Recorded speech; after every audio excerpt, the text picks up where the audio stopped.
विद्यार्थी सुप्रभात। प्राचीन भारतीय इतिहास की बीए पार्ट प्रथम की कक्षा में आपका हार्दिक स्वागत है। विद्यार्थियों, आज हम पढ़ने जा रहे हैं बौद्ध धर्म के प्रमुख सिद्धांतों के बारे में। बौद्ध धर्म की जो प्रमुख सिद्धांत हैं उसमें सबसे पहले आता है 4 महान आर्य सत्य, यानी चत्वारि आर्य सत्यानि। बुद्ध का दिखाया हुआ मार्ग इस यथार्थ जीवित जगत में ही दुख पीड़ा से छुटकारा पाने का मार्ग था। जीवन से परे किसी दूसरे जगत में छुटकारा पाने का नहीं था। उनके अनुसार दुख ही जीवन का मूल तथ्य था।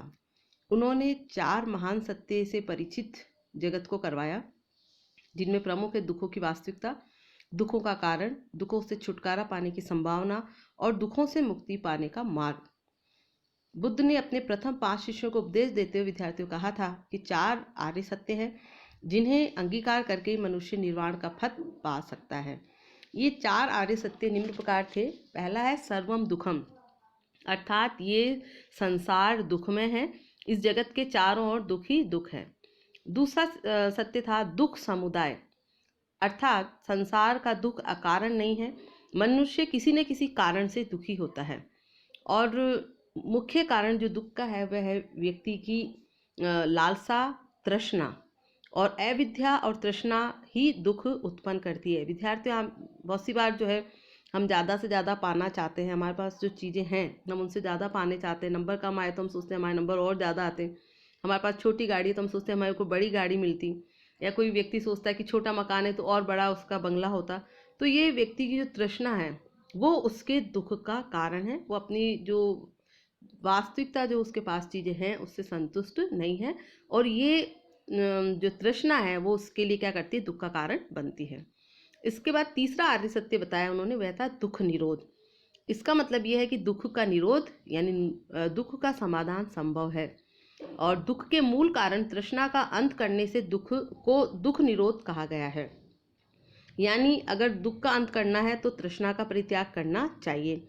तृष्णा को समाप्त होने पर ही दुख की भी समाप्ति हो जाती है। चौथा आर्य सत्य था दुख निरोधगामी मार्ग, यानी दुखों के छूटने का रास्ता भी है, मार्ग भी है, और दुख के मूल कारण तृष्णा को किस प्रकार समाप्त किया जाए यही मनुष्य के सामने वास्तविक समस्या है। और उन्होंने ऐसा मार्ग बताया जिसे अष्टांगिक मार्ग कहा गया, और उन 8 बातों का अनुपालन करने से अंतःकरण की शुद्धि होकर ज्ञान का उदय होता है, जिससे तृष्णा और अविद्या का नाश होता है। तो विद्यार्थियों, ये 4 आर्य सत्य हैं बौद्ध धर्म के प्रमुख सिद्धांत। इसके बाद मैं बताना चाहूँगी आपको अष्टांगिक मार्ग के बारे में। यह मार्ग साधना और ये साधना मार्ग जो है भोग और तप के बीच का रास्ता है, और निर्वाण की अवस्था प्राप्त करने तो इसका पालन जरूरी है। अष्टांगिक मार्ग के अंदर 8 बातें बताई गई हैं। उसमें सबसे पहला है सम्यक दृष्टि, यानी सही दृष्टि। इसमें 4 आर्य सत्यों का ज्ञान और उसमें विश्वास और श्रद्धा रखना शामिल है। इसको ग्रहण कर मनुष्य पाप, पुण्य, सदाचार, बुराई में भेद कर सकता है। यानी मनुष्य पाप और पुण्य में अंतर समझेगा तो वो पाप नहीं करेगा, पुण्य कार्य करेगा, और सदाचार और बुराई में अगर वो अंतर कर पाएगा तो वो बुराई को छोड़ेगा और सदाचार को अपनाएगा, और ये उसके लिए तृष्णा के नाश का रास्ता बन सकता है। तो इसलिए हमारा दृष्टिकोण विद्यार्थी कैसा होना चाहिए, सही होना चाहिए। उसके बाद दूसरा जो मार्ग है वह है सम्यक संकल्प, यानी हमें राग, द्वेष, हिंसा, सांसारिक विषयों का परित्याग करने के लिए दृढ़ संकल्प करना होगा। आप जो भी चाहते हैं उसके लिए आपको दृढ़ संकल्प होना जरूरी है। तीसरा है सम्यक वाणी। जो वाणी यानी जो हम बोलते हैं सत्य, विनम्रता और मृदुता से समन्वित होती है उसे सम्यक वाणी कहते हैं। हमें अपने आप को असत्य भाषण यानी झूठ बोलना, निंदा, गाली गलौज, कठोर शब्द और अर्थहीन वार्तालाप से दूर रखना चाहिए, और ये जो है सम्यक वाणी कहलाता है। एक और मार्ग उन्होंने बताया हुआ था सम्यक कर्म। सम्यक कर्म यानी सत् कार्य करना, अच्छे काम करना ही सम्यक कर्म है। जो वस्तु हमारी नहीं है उसे प्राप्त करने का प्रयत्न न करें तथा अत्यधिक शारीरिक तथा सांसारिक विषय वासना में लिप्त न रहे, तो ये क्या होगा, सम्यक कर्म होगा। इसके बाद जो 5वां रास्ता है वह है सम्यक आजीविका, यानी विद्यार्थियों जीवन यापन के हेतु जो रास्ता निषिद्ध किया गया है, मना किया गया है, उनका अनुकरण न किया जावे। व्यक्ति नैतिक नियमों के अनुकूल कार्यों से जीविका अर्जित करें। आप देखते हैं बहुत सी बार जो है लोग भ्रष्ट तरीकों से अपना जीविकोपार्जन करते हैं, या रिश्वतखोरी करते हैं, या जो है कम तोलते हैं, या मूल्य ज़्यादा लेते हैं। बहुत सारे तरीके हैं आजीविका के जिनमें लोग जो है नैतिक नियमों का आचरण नहीं करते हैं, लेकिन ये सही नहीं है। हमें जो है अपने अच्छे तरीकों को अपना कर ही जीविकोपार्जन करना चाहिए।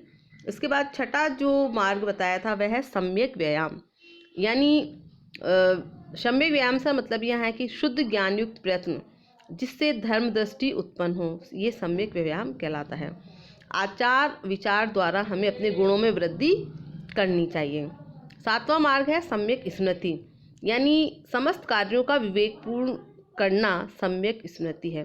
जो सारे काम कर रहे हैं उनको विवेकपूर्ण तरीके से किया जाए, और साथ ही आत्मा और शरीर को इस दृष्टि से देखना कि स्वयं पर नियंत्रण रहे, सतर्कता बनी रहे, ये सम्यक स्मृति है। इसके बाद जो आठवां और अंतिम मार्ग है वह है सम्यक समाधि। सम्यक समाधि का तात्पर्य यहाँ पर विद्यार्थी ये है कि अपने चित्त को यानी मन को एकाग्र करना, चार महान सत्यों को निरंतर ध्यान में रखना चाहिए। महात्मा बुद्ध का कहना था कि मन शुद्ध हो, चित्त शांत हो तथा धर्म की ओर प्रवृत्त हो तो यही क्या है, सच्चा धर्म है। आयु जो है वो यौवन का नाश करती है, रोग शरीर का नाश करता है और मृत्यु जीवन का नाश करती है, परंतु धर्म का नाश कोई नहीं कर सकता। अब इसके बाद में हम बढ़ेंगे मध्यम प्रतिपदा या मध्यम मार्ग की ओर। महात्मा बुद्ध ने अपने भिक्षुओं को ये समझाया था कि अपने शरीर और मन को क्लेश देने से अमृत प्राप्त नहीं किया जा सकता। यानी बहुत कठोर तपस्या करने से मन की शांति नहीं आएगी और उसको संतुष्टि नहीं मिलेगी। खुद को जो है क्लेश देने वाले अज्ञानी हैं। शरीर को कष्ट देने से नहीं अपितु योग की युक्तियों से ही बोध प्राप्त, ज्ञान प्राप्त किया जा सकता है। इसलिए उन्होंने जो है जो रास्ता है मोक्ष प्राप्ति का, ज्ञान प्राप्ति का, वो मध्यम मार्ग बताया। मध्यम मार्ग जो है तप और भोग के बीच का मार्ग कहा गया है। इंद्रिय सुखों में अत्यधिक डूबे रहना और अत्यधिक कठोर साधना दोनों ही अनुपयुक्त है, ऐसा महात्मा बुद्ध का मानना था। और इसके लिए जो सुनहरा साधन है, स्वर्णिम साधन है, वह था मध्यम पथ पर चलना। और बौद्ध धर्म में मध्यम मार्ग पर चलने को मध्यम प्रतिपदा अथवा मध्यम मार्ग कहा गया है। विद्यार्थियों, हमें भी जो है अपने जीवन में मध्यम मार्ग को अपनाना चाहिए, नहीं तो बहुत ज़्यादा जो है भौतिक सुखों में लिप्त रहना चाहिए और न बहुत ज़्यादा जो है संन्यास मार्ग की ओर चलना चाहिए। यानी बीच का रास्ता हमें हर क्षेत्र में अपनाना चाहिए। इसके बाद मैं आपको बताना चाहूँगी 10 शील के बारे में, जिनको आचरण के 10 नियम भी कहा जाता है। महात्मा बुद्ध ने लोगों के नैतिक जीवन या नैतिक आचरण को उन्नत बनाने के दृष्टिकोण से 10 शील पर अत्यधिक जोर दिया। उनके अनुसार जीवन व्यतीत करने से मानव का आचरण उन्नत होगा और वह निर्वाण प्राप्ति की ओर अग्रसर होता चला जाएगा। उन्होंने अपने अनुयायियों को मन, वचन और कर्म से पवित्र रहने को कहा। उनके बताए गए 10 शील जो है निम्न प्रकार हैं।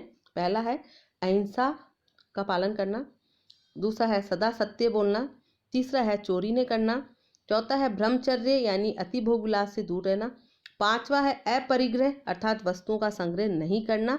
और इन पांचों नियमों का पालन करना गृहस्थ अनुयायियों तथा साधु उपासकों दोनों के लिए ही जरूरी है। इनका पालन करते हुए संसार त्याग नहीं करने पर भी मनुष्य सन्मार्ग की ओर बढ़ सकता है। इसके अलावा जो व्यक्ति संसार की मोह माया को छोड़कर भिक्षु जीवन बिताता है उसके लिए अगले 5 नियमों का पालन करना भी जरूरी है। और उनमें जो है छठा जो है शील वह है नृत्य गायन आदि आमोद प्रमोद का त्याग करना, सातवां है सुगंधित वस्तुओं का त्याग करना, आठवां है असामयिक भोजन का त्याग, नवा है कोमल शैया का परित्याग तथा 10वां है कामिनी और कंचन का त्याग। और ये अंतिम जो 5 शील हैं या नियम है वो भिक्षुओं के लिए जरूरी थे, गृहस्थ लोगों के लिए नहीं। और इस प्रकार जो है महात्मा बुद्ध ने सदाचार की जो शिक्षा दी वो बहुत सरल है विद्यार्थियों। और बुद्ध के शब्दों में हम कह सकते हैं कि बुद्ध मुक्ति के लिए दूसरा आश्रय मत ढूंढो, बिना प्रमाद किए अपनी मुक्ति के लिए निरंतर प्रयत्नशील रहो और ईश्वर अथवा किसी देवता की कृपा पर निर्भर रहने की अपेक्षा अपने कर्मों द्वारा अपना उद्धार करो।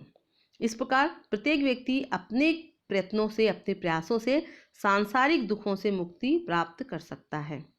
और बौद्ध धर्म के जो प्रमुख ग्रंथ हैं विद्यार्थियों, उनमें त्रिपिटकों का महत्वपूर्ण स्थान है और बुद्ध की जो शिक्षाएं हैं वो स्मृति के आधार पर उसमें संकलित की गई हैं। इसमें पहला है विनय पिटक, जिसमें भिक्षुओं के उचित आचरण के नियम शामिल किए गए हैं। दूसरा है सूत पिटक, इसमें बुद्ध के सिद्धांत और सूत्र प्रस्तुत किए गए हैं। तीसरा पिटक जो है अभिधम्म पिटक है और इसमें बौद्ध सिद्धांतों पर भाष्य प्रस्तुत किए गए हैं और इनको सामूहिक रूप से त्रिपिटक कहा जाता है। अब हम बात करेंगे कि बौद्ध धर्म जो है लोकप्रिय हुआ क्यों हुआ। तो बौद्ध धर्म बहुत ही व्यवहारिक और सरल था, अतः वह उन सभी लोगों को सुगम, सुंदर और सुबोध प्रतीत हुआ जो तत्कालीन कर्म कांडों से उब गए थे और जो यज्ञों में होने वाली पशु हिंसा से घृणा करते थे तथा उपनिषदों का दार्शनिक ज्ञान जिनके समझ में नहीं आता था। और वे लोग जो इस बात को पसंद नहीं करते थे कि धर्म कर्म करने तथा वेद उपनिषद पढ़ने और सुनने का अधिकार केवल द्विजों को ही है। बौद्ध धर्म की ओर आकर्षित हुए समाज में जो वर्ण ब्राह्मण वर्ण से जितना ही दूर था, वे बौद्ध धर्म की ओर उतना ही वेग से खिंचता चला गया, आकर्षित होता चला गया। और शुरुआत में वैश्यों और शूद्रों में तथागत को अधिक अनुयायी मिले। शूद्रों को तो यह धर्म बहुत ही भला लगा क्योंकि बुद्ध जाति प्रथा के सख्त खिलाफ थे। बौद्ध धर्म पहले मगध में ज़्यादा फैला। पूर्वी भारत के लोग शुरू से ही धर्म कर्म के विषय में कुछ ज़्यादा ही उदार थे और नए विचारों का स्वागत वे अधिक स्वतंत्रता से कर सकते थे। इसलिए वेद और ब्राह्मण धर्म के कर्मकांड के विरुद्ध वे उठे। इस नए आंदोलन का उन्होंने बढ़ चढ़कर साथ दिया। बौद्ध धर्म को शुरुआत में राज्य का आश्रय भी मगध में ही मिला। बुद्ध के जीवन काल में राजगिर के राजा बिंबिसार और उनके देहांत के 2.25 वर्षों के बाद मगध के सम्राट अशोक उनके धर्म में दीक्षित हुए। और ये सभी जानते हैं कि बौद्ध धर्म का भारत से बाहर प्रसार करने का बहुत बड़ा श्रेय सम्राट अशोक को ही है। तो इस प्रकार विद्यार्थियों, बौद्ध धर्म जो है उसके सिद्धांत बहुत सरल हैं और एक व्यवहारिक धर्म है। और जहाँ तक बौद्ध धर्म के दर्शन की बात है तो बौद्ध धर्म जो है कर्म कांड को नहीं मानता। बुद्ध ने ईश्वर का नाम नहीं लिया, न किसी देवता की भक्ति करने का उपदेश दिया, क्योंकि अदृश्य देवता को अपने भाग्य का विधाता मान लेने से भी शिथिलता आ सकती है। उन्होंने प्रार्थना की प्रथा भी नहीं चलाई, क्योंकि प्रार्थना में भी कमजोरी की एक खिड़की तो है ही। जब महात्मा बुद्ध से कहा गया कि कुछ वैदिक आचार तो माने, तो उन्होंने कहा, और आप कहते हैं कि धर्म के नाम पर मैं अपने परिवार में प्रचलित वे यज्ञ योगामी व्रतों तो सो करूं जिससे इच्छित फल प्राप्त होता है, तो मेरा कहना है कि मैं इन यज्ञों को नहीं मानता, क्योंकि मैं उस तरह के सुख की बिल्कुल परवाह नहीं करता जो दूसरों को दुख देकर मिलता है। इस प्रकार जो है उनका जो दार्शनिक सिद्धांत है उसमें प्रतीत्य उत्पाद का सिद्धांत है, कर्मवाद है। बुद्ध जो है उन्होंने ये कहा कि कर्म पर उन्होंने जोर दिया और कहा कि भलाई से भलाई उत्पन्न होती है, बुराई से बुराई। और साथ ही इसी क्रम में जो है डॉक्टर राधा कृष्णन कहते हैं कि बुद्ध नियतिवाद नहीं मानते।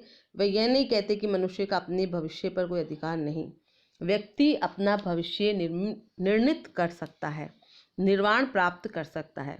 बुद्ध कठोर जीवन के पक्के प्रचारक थे। बुद्ध ने हमें ये सिखाया है कि कैसे प्रज्ञा का अनुकरण और करुणा का पालन करना चाहिए। बुद्ध जो है ईश्वर की सत्ता में भी अविश्वास करते थे। उन्होंने ईश्वर के अस्तित्व में विश्वास नहीं किया और उन्होंने जो है उनका जीवन जो है बहुत सरल था और उद्देश्यपरक था और उन्होंने अनेक महान उपलब्धियां प्राप्त की। तो इस प्रकार हम देखते हैं कि बौद्ध धर्म जो है बहुत सरल था और महात्मा बुद्ध ने जो है मध्यम मार्ग, अष्टांगिक मार्ग और 10 शील पर बल दिया। और उनका जो मत था वो यही था कि अनीश्वरवादी और कर्मवादी धर्म था। मैं समझती हूँ कि आपको बौद्ध धर्म के सिद्धांत समझ में आए होंगे। धन्यवाद।